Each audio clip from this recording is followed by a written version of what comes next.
Hello and welcome to Back of the Net. My name's Sam Davis. My name's Tom Jordan. And I'm Tiggs. Now, if you're listening to the audio pod, it may sound a little bit different. And if you're watching on YouTube, which we hope you are, you may have noticed we're in a brand new location, Tiggs. It's glorious, isn't it? It's really lovely, mate. Yeah. I feel like a superstar right now. I just said I feel like singing. Like, you know, when you get these sort of like mics and stuff, I feel like belting one out. But really nice, mate. It's nice to be in it. It feels really professional. So, we said we've got some big news to tell, and that's that we've got a new home for Back of the Net, specifically for the Second Look show. What this is going to do, Tiggs, it's going to enable us to speak to more guests, get you involved, as we've got a central location in Bournemouth, hopefully have a few interesting and important AFCB conversations, because based on what happened at the weekend, there's loads to be had, right? Yeah, it's can I say an exciting time? I don't know if exciting is the right adjective to use. It's certainly an interesting time at the football club, as you say, Sam. And we want to use this place to kind of get some people in. If anyone out there would like to contribute and get more involved, we're looking for more people. So please do get in touch.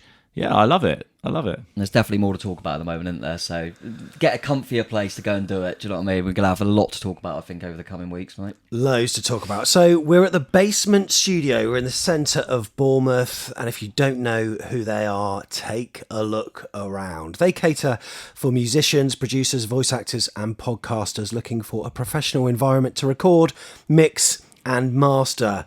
They've got an actual proper studio booth, mate, where you can actually record your songs. Yeah, I'll be in there in a minute. Yeah, I do want to see that. So yeah, their studio offers a spacious live room with a separate vocal booth and a comfortable mixing room as well. Producer Tom is here in the background. I'm sure you'll get to know him over time. Plus, the studio also plays host to the Wanna Be a Star party experience. I know that you do, Tom, and it's perfect for kids' birthdays, adult birthdays and hen do's. Find out more at www.wannabeastar.co.uk. The link is in the description. Right then. Can we do that? Can we do that one day? As a special pod? I think we should. When are these hen do's? I love it. So, chance of sacked in the morning could be heard from some of the away contingent on Saturday night. As Gary O'Neill's AFC Bournemouth, they succumbed to a 2-0 defeat to Brentford in a performance which, whilst improved, was still far from the levels that Cherries fans expect. And we had such a contrast at the end of the game, Tom, didn't we? There was Philip Billing, who was going straight down the tunnel, versus Jefferson Lerma, who was doing an extended applause to the away following. And so it kind of underlines that this is a team at the moment that seems to be having a number of different objectives and ideas, maybe. We seem a bit lost. Yeah, no, I agree with that. The Jefferson Lerma thing, I've seen a few people say, is that a kind of goodbye thing? But I think, take it with a pinch of salt, because there's often, I saw a Colombia flag in the crowd, and there's often people, he does often come over in depth. But that was a long applause. It was long. But yeah, the Billing one is disappointing, particularly how he was one of the ones that come out and said he wasn't appreciative of the booze and that, which was fine. But then you got to give that bit back. But as you say, mate, it was a really not a nice atmosphere to be a part of. I mean, I don't want to go too overboard. It was a minority, and there was some discontent there. But overall, I think actually a lot of Premier League clubs on the run that we're on, just getting beat 2-0. Would they have stayed and applauded like we did? I'm not sure, because I actually felt, the vast majority stayed there and clapped them off. Yeah. So let's remember that. And throughout the game, I think we were trying to get behind the team quite well, to be honest. It is a minority, but as you say, mate, there's a divide there. There's a little bit of there's so much uncertainty, discontent, and it's not enjoyable, them 90 minutes. And obviously we'll go into it, but it almost feels like you can write the match report before the game if you want. That's how it feels, anyway. Well, very similar scorelines. Yeah. I suppose it's got to be said, like, everyone reacts differently to different situations, don't they? Like, if us three play a game of table tennis and I lose, I'm going to react different to how Tom does. We can't read into it too much, but there does seem to be a little bit of a lack of unity. I wonder what would happen if we'd won. Whether all the players would stay together, or whether I don't know. Yeah, no, it's true. That's true, and and that's the problem you get. And I also think that, as I say, we'll probably get into it a little bit more on shows coming up. But what hasn't helped is, obviously we all know about when he got the job, there was a it was kind of pointed out that the reception that Gary O'Neill got was kind of helped him get the job potentially, and obviously that was said by Neil Blake himself. And then Gary O'Neill comes out recently and says that what the crowd chant doesn't matter. So you've got to then accept that if there is discontent, the fans are going to go, well, we better voice it, because when we voiced that we were happy, he got the job. Do you know what I mean? And it's kind of, they're making a rough their own back at times, and obviously Bill Foley say we won't be relegated and all these things. It can come and bite you, and I think the fans are just showing their discontent, outwardly, and just hopefully we start picking up some results and it don't continue too much. But despite that, Tix, let's bring up the league table. So for people who are listening to this, you'll hear that AFC Bournemouth are actually above the dotted line somehow, halfway through the season. And we would have cried out for that. We'd have been screaming had we known that we'd have been 17th in the table, above the dotted line halfway through. What a fantastic platform for the rest of the season. But I think it's what's been happening since Christmas that leads a lot of Bournemouth fans to be frustrated and anxious about the second half of the season now, isn't it? I think, I don't want to sort of look too far ahead, but when you look at our end of February, March fixtures, it's that same run of games that led to Scott Parker being fired. Yes. Right? So we've got to play all those teams. We've got Arsenal, we've got Liverpool, we've got Man City. In a row, virtually. Virtually. So the problem, I suppose, really is, yes, we're halfway, but how many fixtures have we got left? And I think we'll probably talk about this a bit more later on. How many fixtures have we got left that we can realistically pick up some points from? That's the situation, I think. So, wow, happy that we are where we are, but we are where we are in a way. In fact, actually, it's really weird because we were in the Gunnersbury, which we'll talk about later on, like before the game, and I was looking at the league table because of the Southampton game. Yeah, and we were actually in the relegation zone for a little bit, weren't we? And then we were back out of it again. So it's so close down there. Close. And you're looking at the situation, you're thinking, well, we're kind of relying on three teams being worse than us, aren't we? And them slipping up when we slip up. But the problem is now we're starting to see some of those teams that have been below us, comfortably below us, now starting to pick up more points. I mean, the fact that we've got Forest next, and if we beat them, we still can't go above them. And you think where they were, they've picked up. And I think that's also the worry. Southampton have had a good week, obviously, in the Cup. And then they won again, so you feel like they might have turned the corner.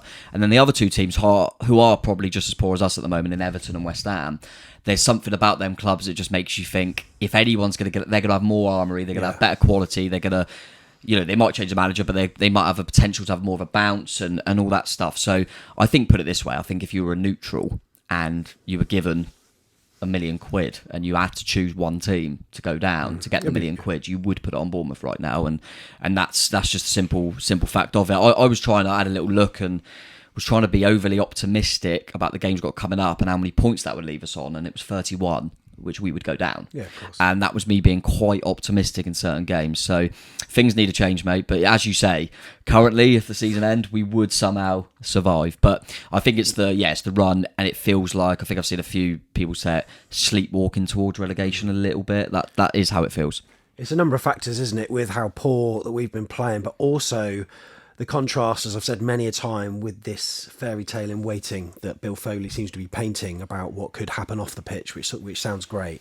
And also the rumours of player investment. And Tiggs, it seems like we do need player investment, not least because we haven't scored in 2 months now in the Premier League, and our main goal-scoring threat seems to now be out for a considerable amount of time. We haven't heard anything official as yet when we've been recording this, but Dom Solanke was in training on Thursday, wasn't on Friday, wasn't in the matchday squad on Saturday. Worrying times.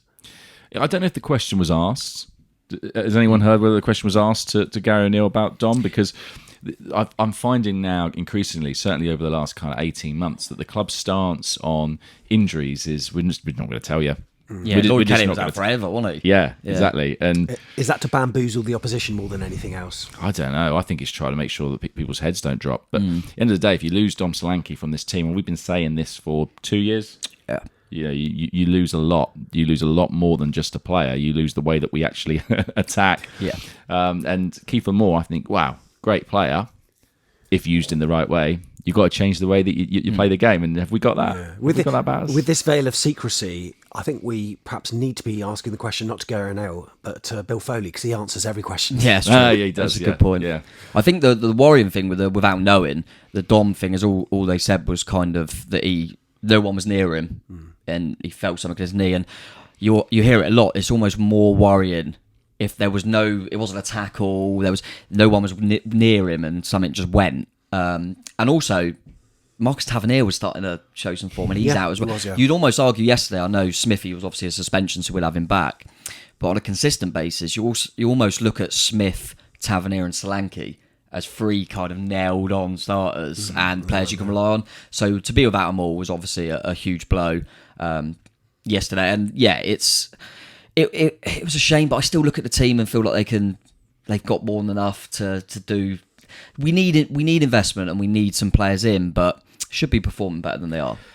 So, look, this is a second look. We do take a second look at the last match, but it's not going to be your comprehensive chronological rundown of what happened, because we all know what happened. It was even in front of the nation on Sky TV. The team lineups are being shown to people who are watching on YouTube. Hello, people. But to go through it was Neto, Stacey Mepham, Senesi, Kelly, Christy Lerma, Lewis Cook, Anthony, Phil Bill, and Kiefer Moore.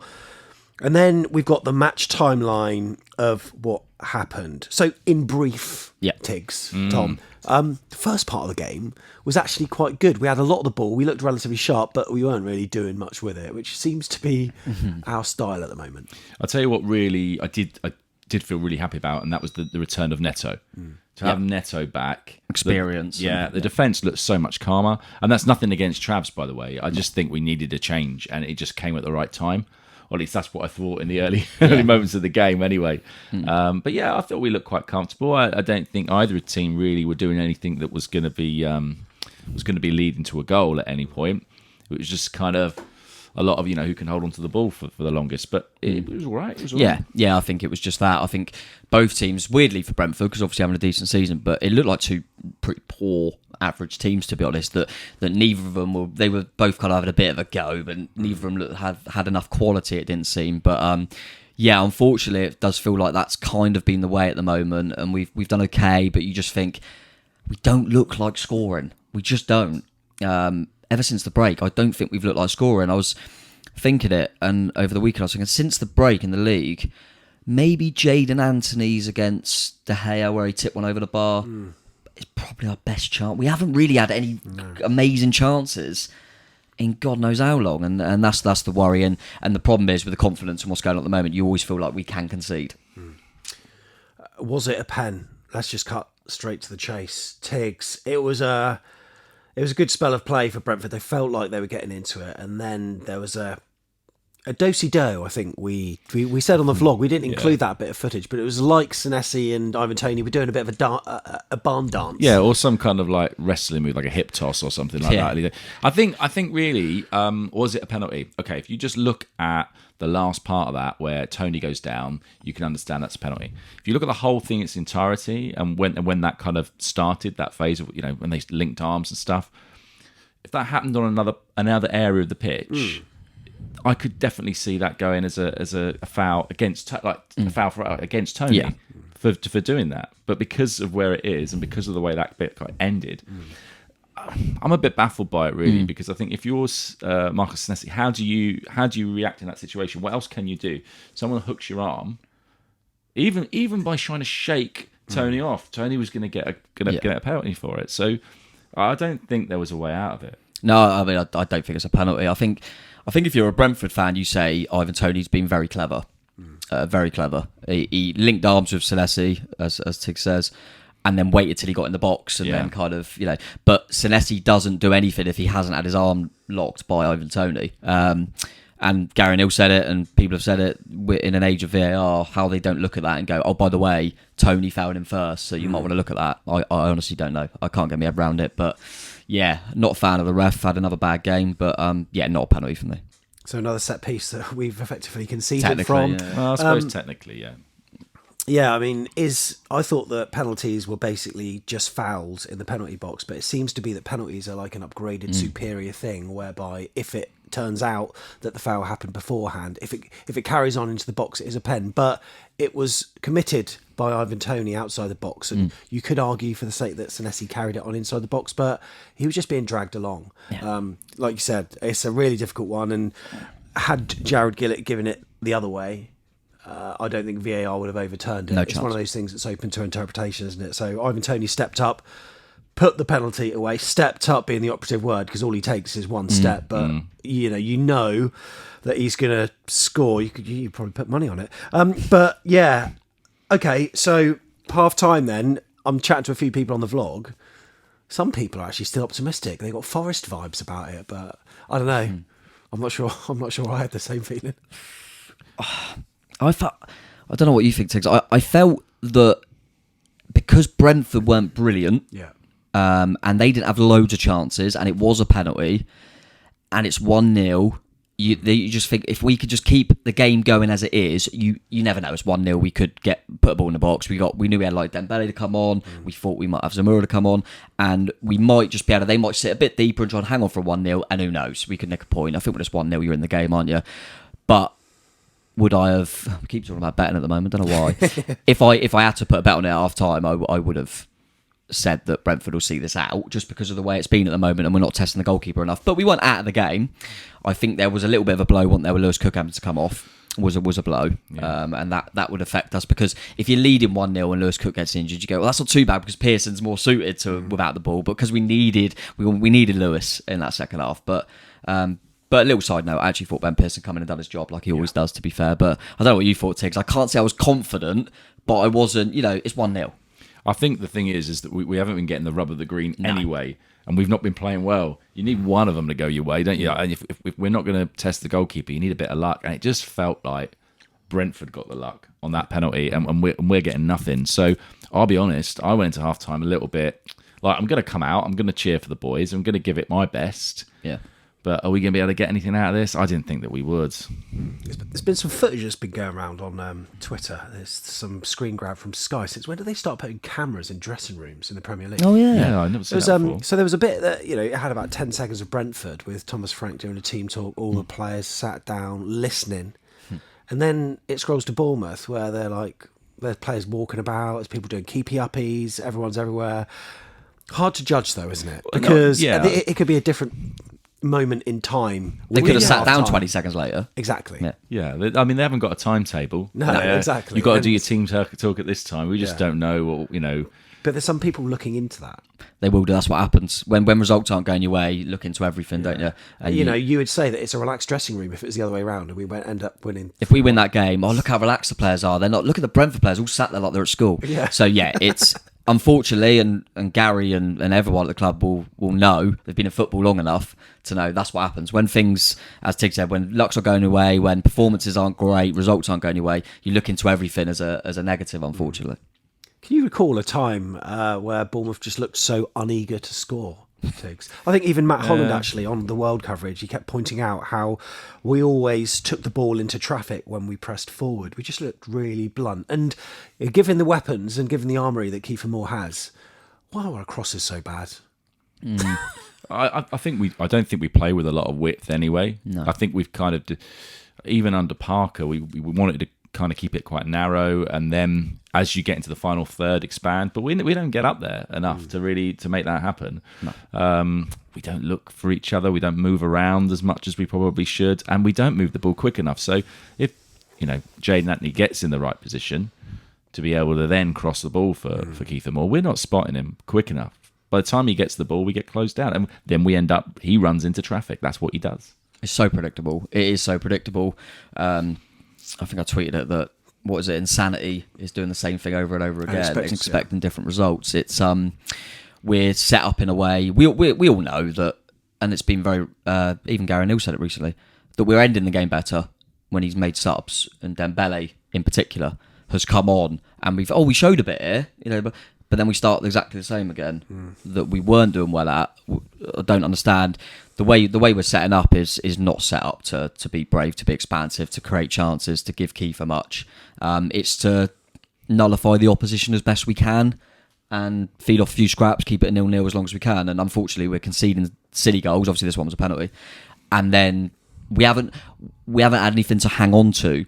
If we could nick a goal, Kiefer's first half header, for example, half chance, if that goes in, are we set up then to maybe see it out? Potentially, who knows? But we're not giving ourselves an opportunity because we're starting in games to defend first, and that's just the way it is, and it's not instilling any confidence. And didn't help yesterday. Obviously, Smithy out, as we said. Stacey tries to get forward, but on the other side, Lloyd Kelly, every time Anthony had the ball, Lloyd's, because he's not that sort of player, is not trying to get beyond, and you can almost sense Anthony waiting for an overlap, and it's just not happening. So yeah, it felt like different game, same stuff, mate. To be honest, as I said earlier, you could have wrote the match report before the game. We're gonna sit there, be quite deep. It's gonna be a bit scrappy. They'll nick a silly goal. We'll huff and puff for a little bit, and then they'll kill us off. And then after the game, we'll say we gave our all. Fine margins. We go on to the next. A different game, same stuff. That's a polite way of putting what you usually say. Yeah. Might be. Do you know what it reminds me a little bit of? Just before Jason Tyndall got given the heave ho, and every game we went to, it just felt like it was the same game, just carrying on. And it does kind of, certainly from Chelsea, Palace. And Man United, actually, Chelsea, Man United, Palace, and this. It's the same game, isn't it? We're doing the same thing, really. We're showing sort of slight improvements in a few different areas, but we're not being consistent enough. And all we're doing is playing the same way. We're not changing anything to be able to actually get ourselves a goal. And all we want now is a goal, honestly. Get me a goal. Get me a goal this month, please. Anybody? Shot on target, goal, decent corner. Football wasn't great under Tyndall, but what was it? 4 matches that we lost in a row, Yeah. and then he got the boot, and that was in front of no fans. I think me and Tiggs had a brief chat about that. I think it's hard to compare because it's a different league for a start, and we had the best squad in that league, so we should have been top 2 comfortably, and we were obviously just hanging into the playoffs at that point. So different stage and different kind of goals and all that stuff, and you should be. You should be the team blowing teams away with the squad we had. Obviously, we had Dan Juma and players like that at that point. But we don't look even competitive against the teams in and around us. Of course, you can write off certain fixtures, like your top 6. The Chelsea match, we write off because they're in the top 6, but they're awful as well at the moment. We probably should have got a result against them, but we don't even look as though we're up for a fight against the teams in and around us, which is the real worry. To have the same, what I've seen anyway, to have the same plan against Chelsea, Man United, Palace, Brentford, to have the same plan is weird. I think when we first come out after the break, obviously we had that Newcastle game, didn't we? And then it was Chelsea. And the way we set up, I thought, let's give them the benefit of the doubt. Newcastle and Chelsea away, you are going to soak it up a bit. And then we went into the Palace game and it was pretty much the same. And as Tiggs alluded to, it feels like exactly the same. Then second half, Anthony and Dembele in particular show a bit. We huff and puff and you think, oh, it's a little bit better. And then it's just rinse and repeat all the time. And again, yesterday it was Anthony started showing a little bit and then Dembele come on and showed a little bit. But before that, it's the same stuff. And as you say, it's just... I don't see playing that way how we're going to score enough, and I don't see how we're going to stop the opposition from scoring and put that together. You ain't going to win football matches.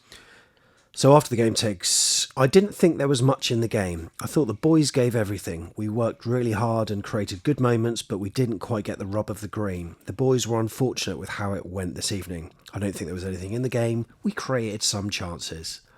That was Gary O'Neill. 2. 2 chances, I think. Yeah. Yeah, I'm thinking... 2 shots. A Phil Bill shot and a Sariki Dembele shot. And then I that don't think- header from More Roy. header, loopy, yeah. I think he also said that we need to be better in all areas. Yeah. So, which one is it? We know. I really don't understand where we can go from here. To me, whatever decision is made next, whatever we do next, I don't really understand how we're supposed to think that things are going to change, that anything's going to change. I think you could go out and you could get the 3 best footballers in the world at the moment, but if you're not going to change the way that you play, it won't make a difference, will it? And that's where I lack a little bit of confidence, if I'm honest. Plus me, Steve, and you aren't available yet to sign anyway, Tom. So. No, we're not. No. I genuinely, like going off what Tig said then, if we had Haaland, we wouldn't have won any of these games because we're not giving anything to the striker anyway. So you saw at the weekend, obviously Haaland didn't score. They lost to Man United because we all know he's a brilliant player, but they didn't give him anything. So if you don't give the player anything, he ain't going to score. So if we had Haaland in all these games, I don't think we win any of them. Okay, so what about Arnaud Danjuma then, who we've been linked with? He's been linked with a few clubs, but is he our knight in shining armour? Well, you got to get bits to to make the jigsaw puzzle, if you like. You got to get bits and hope it all pans together. My issue is, I mean, I'd love Dan Juma, he's a great player. we've got a player at the moment that's not as good as Danjuma, but offers similarities in bit braver, run at defenders, doesn't do a lot backwards, but will create moments. And he sat on the bench in Siriki Dembele. So why would he play Danjuma unless he's for? Because everyone can see that Dembele's changing the game, but you all know why he's not playing, because he doesn't offer what Ryan Christie offers you. Yeah. So he's surely going to have the same problem if Danjuma comes in. I don't know. I mean, Danjuma's better, but you know what I'm trying to say here. There needs a few, that's the worry, I think it needs a few bits in kind of all areas, really, to make us function. But also, Tavernier was huge. I think people are realising that now, just because he gets you up the pitch. But the thing with Tavernier is you can trust him defensively as well, so he was getting used. But it was just when he was starting to back up the numbers, wasn't it, that he then gets that injury. But yeah, Danjuma would be great, mate, but I don't think it solves anything. I think if you say we just get Danjuma, do we stay up? Probably not. Probably not. If that's the only thing we change, and we're talking about staff and players, if the only thing we change is we bring in Arnaud Danjuma, we still go down. As good as Arnaud Danjuma is, I think a lot more has got to change. And yeah, and I was saying them sound bites from Gary Neal, kind of what I expected. Did we give our all? Probably. Was there much in the game? No. I agree with all that. We created good moments. If that's good moments, I'm worried. Yeah. If you're happy with them moments in every game, we're going down. Yeah. And we didn't really... There was no tactical change. No. And that's what these last string of games have been crying out for, isn't it? Like, whatever we're trying, as hard as we're working, it is not getting us anything. Insanity, like Tom said. Exactly. Yeah. So there needs to be a change.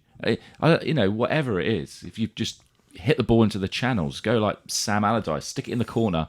Stylistically. And it's like you said earlier, if you haven't got Dom, you can't expect Kiefer to do the same job as Dom. You've got to change something. Yeah, and I mean, Dom gets criticised sometimes because his numbers aren't great. But if you watch him in a game, my opinion, he's working probably harder than anybody else out there because he's trying to create something from nothing. From nothing. Yeah. So, I don't know.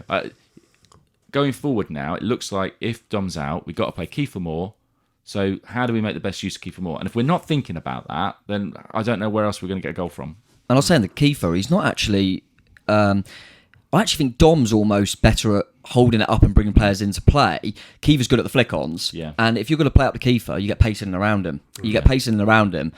You try and get off them second balls. And in players like Ryan Christie, no disrespect to him because he always works his nuts off, he's not that sort of player. And he's not going to get in and around him and go beyond and things like that. And equally, like I was saying about with the changes and stuff, it's the same as I said about this. You could have wrote the match report. Yeah. Same with the changes. You're saying, the game will go exactly as it is. It'll bring on Dembele too late, probably for Anthony. We won't change anything else, and then he'll bring Rothwell on for 5 minutes for no reason. Yeah, you know what the subs are going to be, and he alluded to the fact that Gary Neal alluded to the fact that obviously we had a couple of teenagers on the bench and we're a bit low on numbers. And you could see our subs bench today. How's Jordan Zamora not got on that pitch?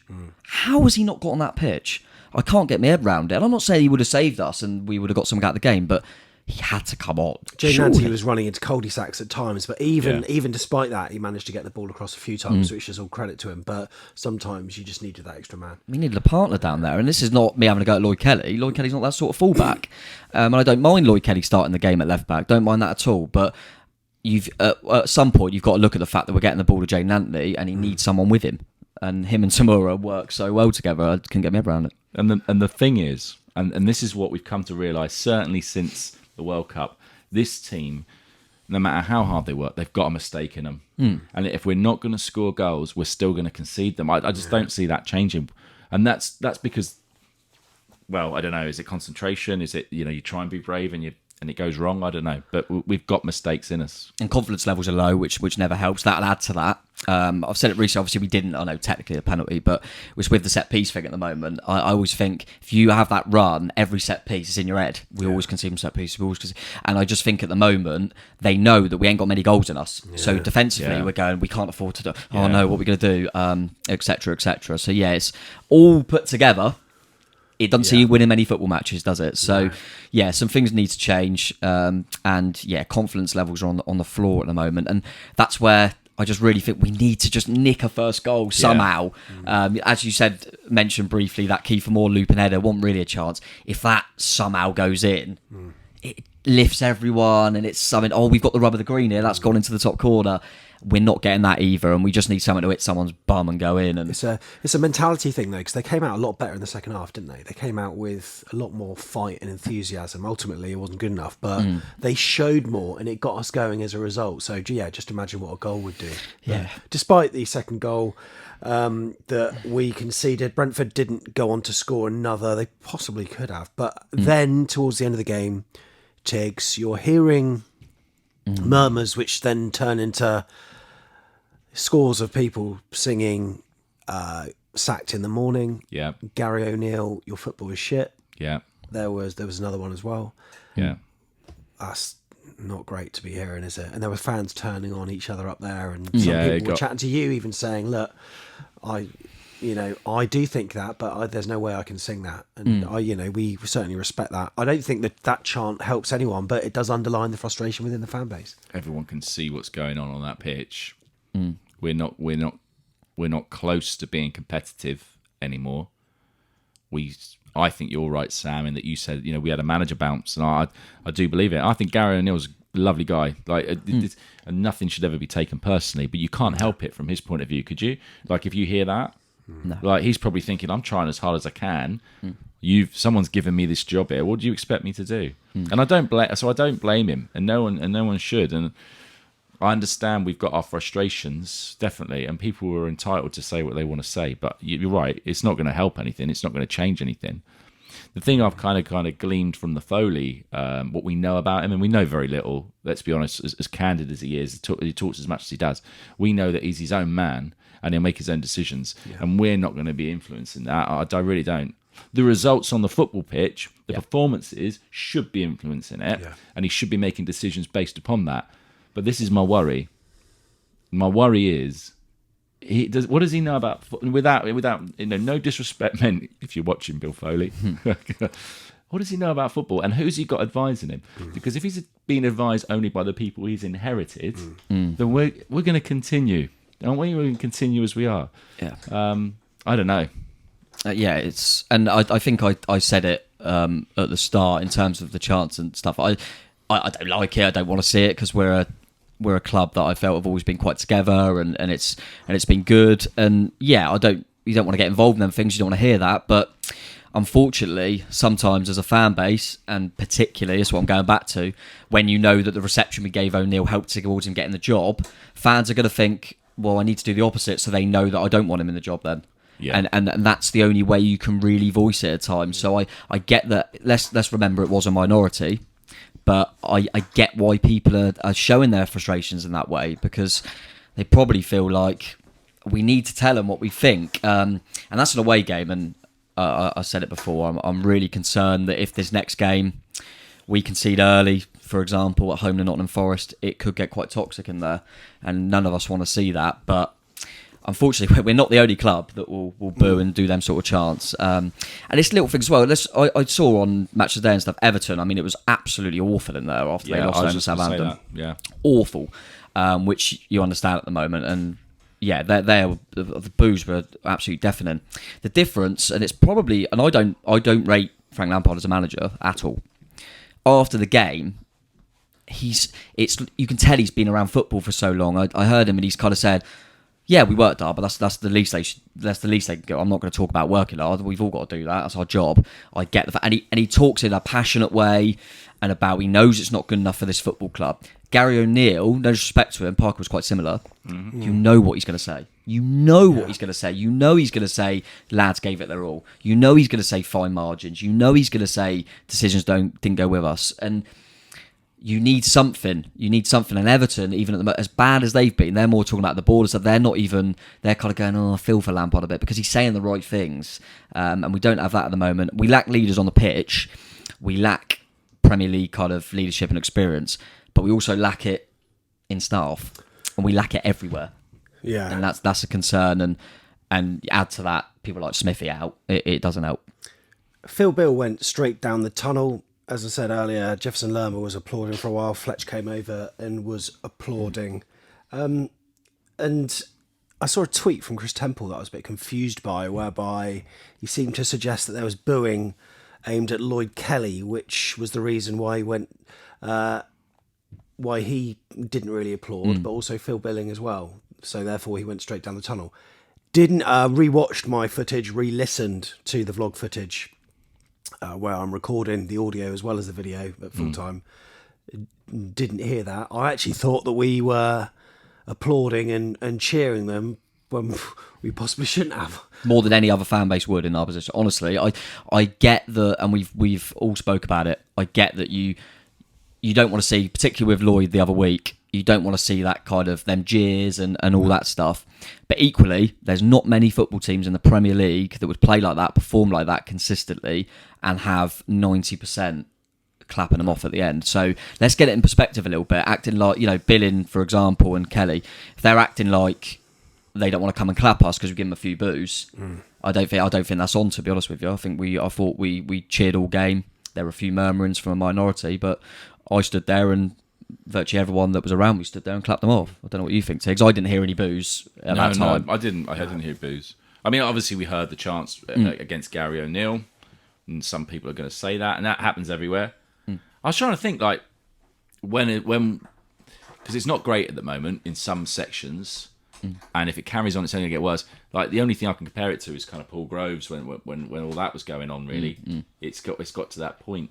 It has a little bit. I think Groves, in terms of the atmosphere and stuff. Yeah. Footballing wise, I always say Jimmy Quinn was my worst. I can stand it. Yeah. So it's kind of like a mix. So the football is so dull and a bit Quinnish, but obviously it's completely different levels. Yeah. But as you say, atmosphere wise, it's the first time I've really felt like it is damning towards the staff and the management team as much as the players, a bit like Groves. I think it's because with Groves, obviously we just got a bit of an injection, didn't we? We got Demouge and David, and it felt like from a fan base we could do better in terms of a manager, and that's how it feels now. But yeah, as I say, I didn't hear any boos. I heard Super Fletch chant as usual because he always comes over and thanks the fans. Lerma's chant, and just people clapping and then walking off. But that I didn't personally hear any boos. So if I didn't in the crowd, I'd be surprised if Billing and Kelly did. So the positives from the game, ticking off a new stadium. I thought the stadium was actually really, really nice. It's only 17,500 slight room for expansion by the sounds of it. But walking up to it, I could hear them, but I couldn't see them. Yeah. And then all of a sudden, this stadium appears. But they certainly created a good atmosphere before the game. I love a bit of the streets. Turn the page. Loved a bit of that. A bit of Hey Jude as well. And the light show. But the fans actually were quite quiet, and that was testament to how we did maybe control those first parts of the game. So I think possession-wise, we were very good. So there's a positive that you can take from it. But apart from that, not much. You can look at the league table and be positive. There's still pub was all right. The pub was all right beforehand. KFC was open in Fleet. Yeah. Yes, good timing. So there is still time to turn things around. It just feels like tensions are a little bit fraught at the club at the moment, and you've seen some people on Twitter that are. Who work for the club that are liking certain tweets, are saying certain things to almost gloss over what's happening, and also liking tweets that are fans that are showing the individual's support. They've got to stay positive. They have to stay positive. And they are employed by the football club, and I think of course. And also, new ownership, they're probably going to be thinking, I don't know if my job's under threat here. So they've got to show that. And listen, I think everyone would be saying if certain people and people employed by the club were as negative as fans and had that sort of opinion, everyone go, bloody hell, even the people employed by the club are disappointed. They've got to come out and try and get everyone together, etc. So that doesn't concern me too much. I think is what it is, to be honest with you. My worry, I don't know what you think, Tiggs. My worry is I don't think we need a 6-pointer at home to a rejuvenated Nottingham Forest side of the week. We don't need that. Not right because now. that could get bad. I mean, I don't know who we could play that I'd fancy us, but you know what I'm trying to say. It's such a big game, and we're not in a place to have a big game, whereas Forest probably are.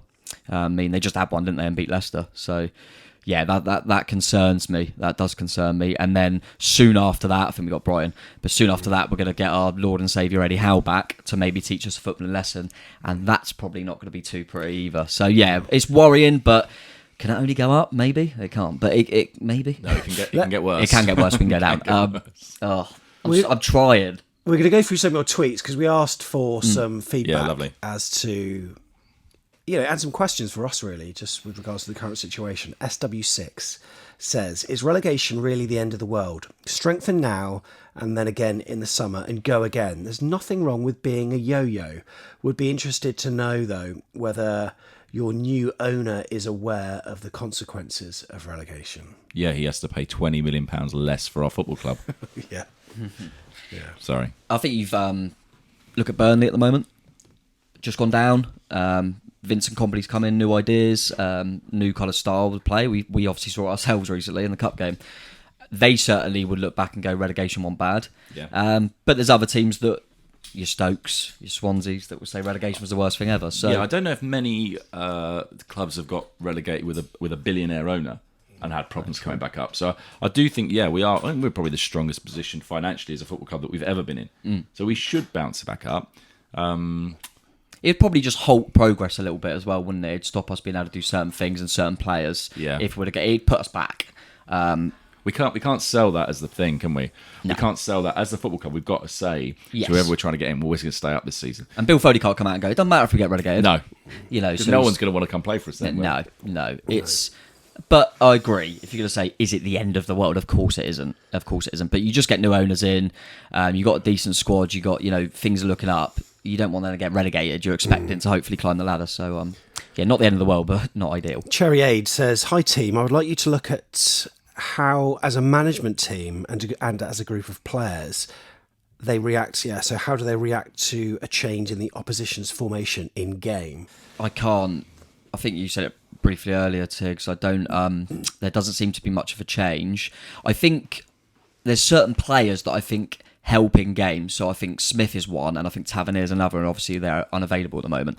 But Smith, for example, if he's starting at fullback, it's quite easy in game to move him into a back three, bomb, say, a Jay-Z on and kind of manoeuvre the system a little bit. I thought we might yesterday when you see Lloyd Kelly at left back. So you think, well, actually, if Stacey bombs on, he can come in. And we looked like we went to a three at times in game. We did. We started with a three in the lineup, didn't we? And then suddenly we changed. Is it all about being in possession and out possession? Well, a little bit. I think. Not consistent, though. No, but there's no... what's the way of saying it? There's no definitive kind of, you could see what we're doing. It's kind of sometimes, it looks like they change a little bit. And I don't know if it's a tactical thing or himself, but I felt that Jefferson Lerma, for example, was fine. I think he had our best pass completion because he just got the ball and gave it. But I thought, that ain't the Lerma of and is that an instruction of him? Don't go out your zone, stay in there. It's hard to judge, isn't it? But yeah, in game at the moment, because it's very difficult to say because the games have been so copycat that all we do is kind of huff and puff a little bit more. Maybe things would change if, say, for example, we went a goal up. Exactly. Yeah, and then you might see a change in system. And you might see a reaction then going forward. But I think the problem is, because whatever we've been working on all week is not giving us the results, you've got two choices. You either change it or you go, I've been working on this all week, guys. Come on, let's keep trying. And I think that's what he does. I really do. But also, let's be honest, we have spoken about this before as well. Gary O'Neill's been given the job. He hasn't experienced this before. He hasn't been a manager of a Premier League club. Certainly not one that's trying to fight relegation as well. Yeah. Help him. Yeah. Why is he being left? No assistant manager. With no disrespect to Elphick, absolute legend. Coops, absolute legend. Why are we not bringing in people who have been in this situation before to support those guys? Yeah, 100%. I don't get it. Abby Markham, and we'll keep these two relatively quick from her, because there's a lot to get through. I didn't realise we had such good feedback on this tweet. Why are we so scared to start Dembele? Not a clue.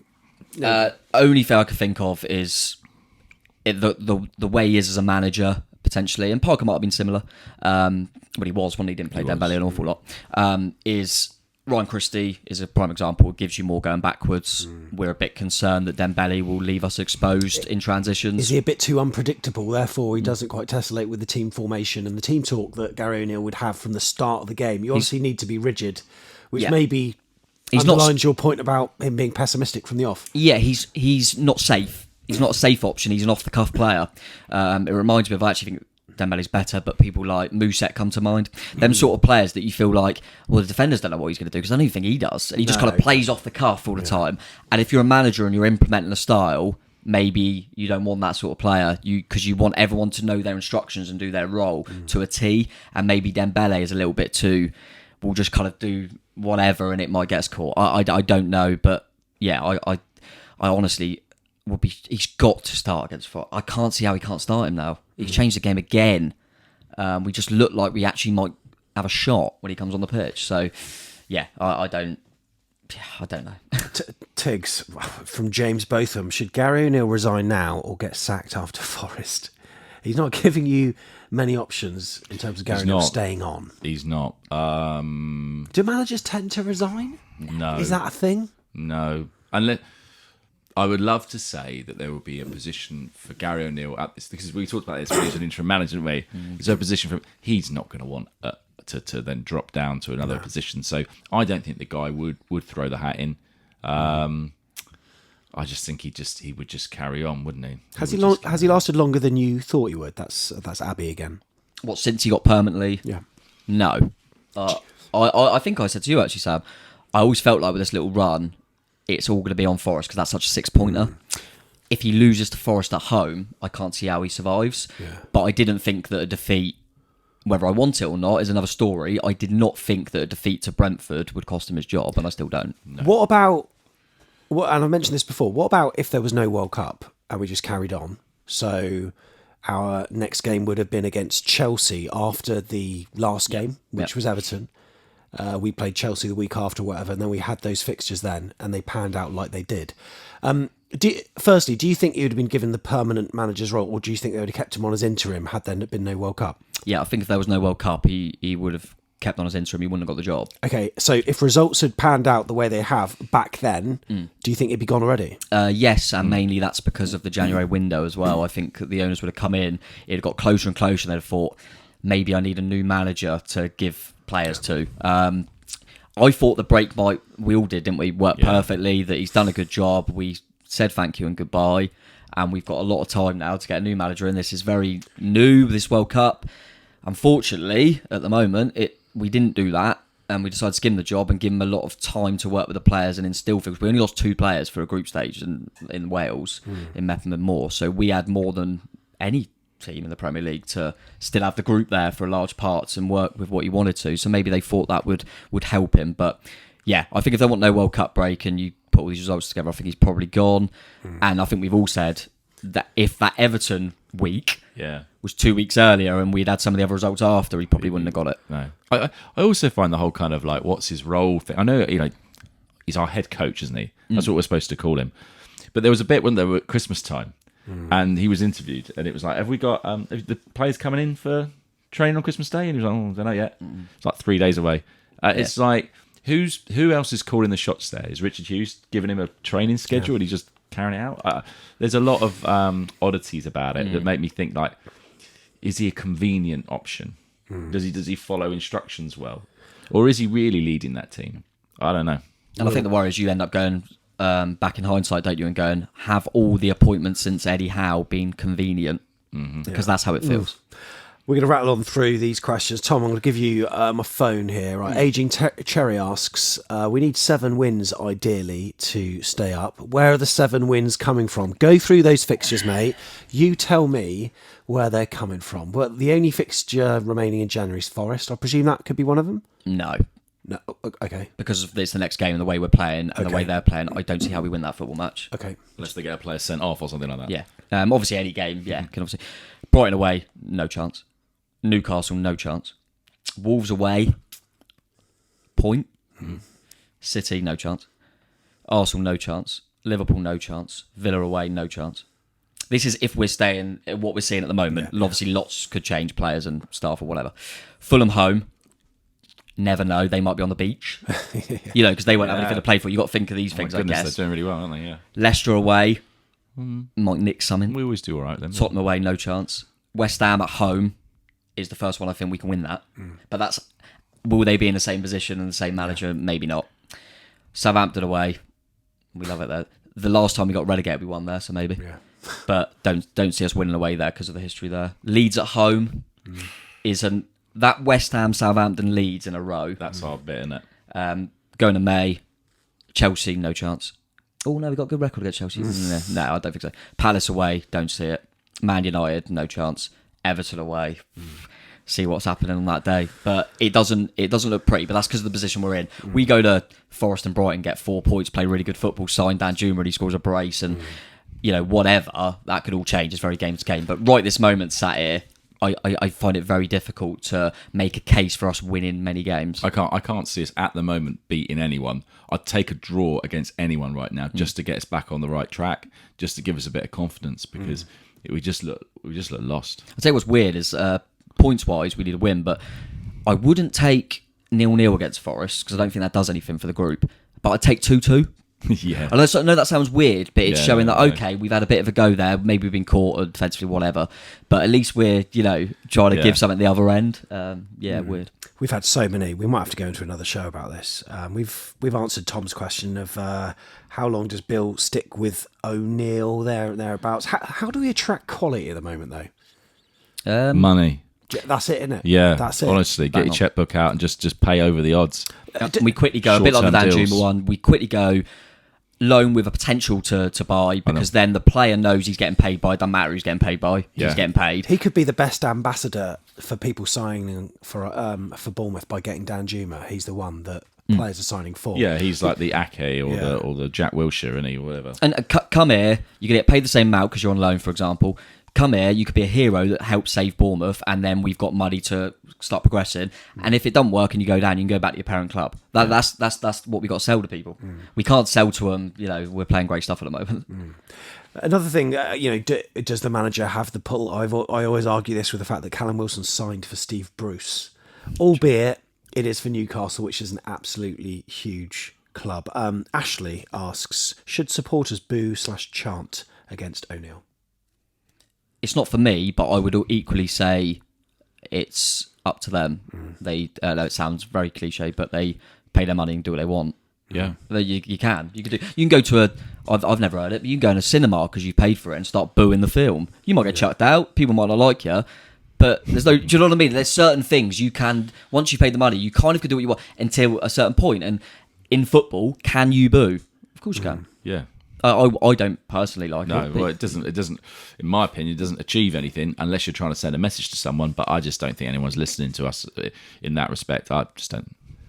Do you think, this is Russ, do you think that Foley needs to overdo the whole club from top to bottom? Has our recruitment team brought in the right players for the future, or just quick fixes? Are some players seemingly undroppable given they play badly or are ineffectual in games?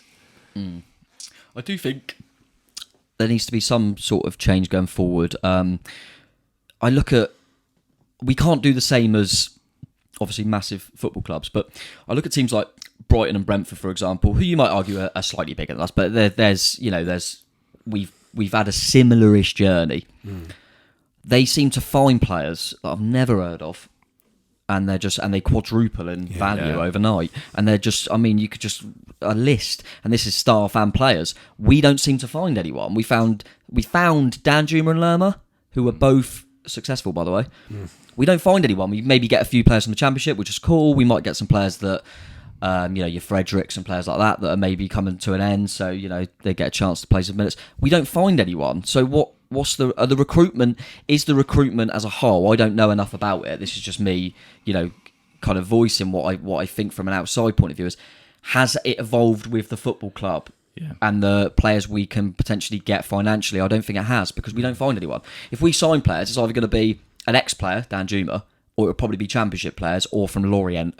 Yeah. We ain't going to find someone from a Dutch side that no one's ever heard of and he turned out to be brilliant. Whereas Brighton and Brentford will. Yeah, we haven't got that network, it doesn't seem. And also, there's a really interesting thing in the week in that Gary O'Neill actually did a little interview, and he talked about trying to attract youth players. And he said, when you've got Bournemouth's recruitment circle, radius is really, really poor, because you've got the sea and you've got the forest. Ain't nobody living in the sea, ain't nobody living in the forest.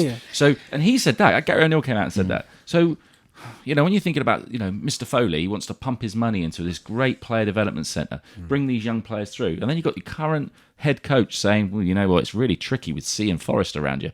It's all a bit weird, isn't it? It's all a bit weird. But I think you're right, Tom. I think we need to be recruiting players from other places around the world, and doing it that way. Thing is, we've got to get them cheap. sell them on big. Yeah.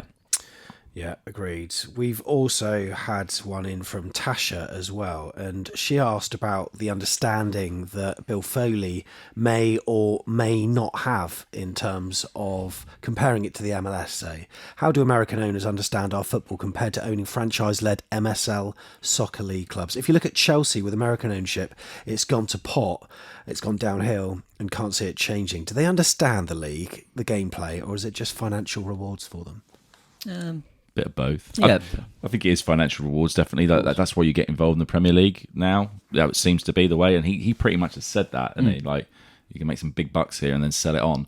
I do think they know better than we think they do now. I think that they're more exposed to it. Involved in sport as well, haven't they? They are involved in sport. But I don't think you're never going to get a billionaire owner that knows everything about football. No. It's about them recruiting the people to help them, and that might be something that you can't just do with a click of fingers. And maybe Bill will be looking into bits and bobs in it that might branch out, I think, going forward, because you just need to get the people around you that know football, don't you? That's what you do.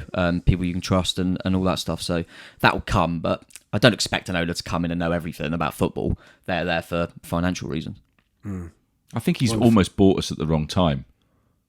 In a weird way, because in terms of our trajectory, and and I think he's looking at the business side of things. He's trying to get that all up and running. He's bringing in his own guy over from over the pond. You want to be mid-table at that point. You want to coasting. be yeah. I tell you what, like Maxim sold at the right time, didn't he? He really did. Yeah, he really did. And this is the thing. Like, Maxim knew that he was never going to sell this football club unless we got to the Premier League. Yeah. So he took more risks in a weird way in those 2 years in terms of change manager. Yeah. Than we've ever done, well, for ages, really. I mean, we had Eddie, so it's probably not a fair thing to say. But he was arguably more cutthroat. Yeah, I would agree. And I felt like the decisions were being made by him and not being made by the chief executive and whatever Richard Hughes' title is. Yeah. That's what I felt like. We don't know, though, do we? Yeah. Are those positions under the spotlight for you, under the chairman? Oh, completely. Yeah. Because Foley said, look, I've employed these guys. Well, you haven't. You inherited them. But they know their job, and I trust them. So if things go wrong, then you've got to have all three of them in front of you. You can't honestly say that this is all down to Gary O'Neill. You can't honestly say this would be all down to Richard Hughes, and you can't honestly say this would all be down to Neil Blake. So if you're gonna lose one of them, you've got to work out, well, who's the most culpable, and we can't answer that question. No, and I think any new owner of a football club should all them jobs should be under threat, because they should be having to prove themselves. But I think the simple fact is, their job is that recruitment team, that chief exec. It's recruitment of players, recruitment of staff, recruitment. We had an absolute, as we all know, God and Eddie Howe. Look at him now; he's doing all right without them guys in the Newcastle. Since he's gone, I've said it before. We employed an assistant manager. We employed a failed manager. We employed a relegated manager, and we employed never been a manager. So that's very good. It doesn't, in black and white, when you put it like that, it doesn't look great. But as Tig said, we don't know everything. We don't know all the ins and outs. But everyone's job should be under threat because you've got no ownership. That's how it should work. Yeah. Enjoyed that. Well, you know what? This is, I'm glad you feel better for that, Tom. This has been our first brand new second look for 2023 in our brand new basement studios in Bournemouth. So look, if you want to get involved in a show, let us know. Email fans@afcbpodcast.com, because going forward, we're going to be filming every Monday afternoon. Hopefully that suits you. If it does, happy days. We've got room for one every single show. It's always good to have different takes. But I think Tom, it's been good, hasn't it? Enjoyed it. Yeah, enjoyed it. Let us know what you think of how it looks and stuff. We might do bits and bobs in there as well, help out. But I like it, mate. It's nice. And never know, we might go back. You remember when we got that new studio and then everything picked up on the pitch? Yeah, exactly. Wow. Maybe. Imagine that. Tom, it's been a pleasure. Thank you, mate. Tiggs, thank you as ever. Thank you, buddy. And thank you for watching. Make sure you do all the usual things, like, subscribe, and we'll see you next week. Got the chess. Oh, chess.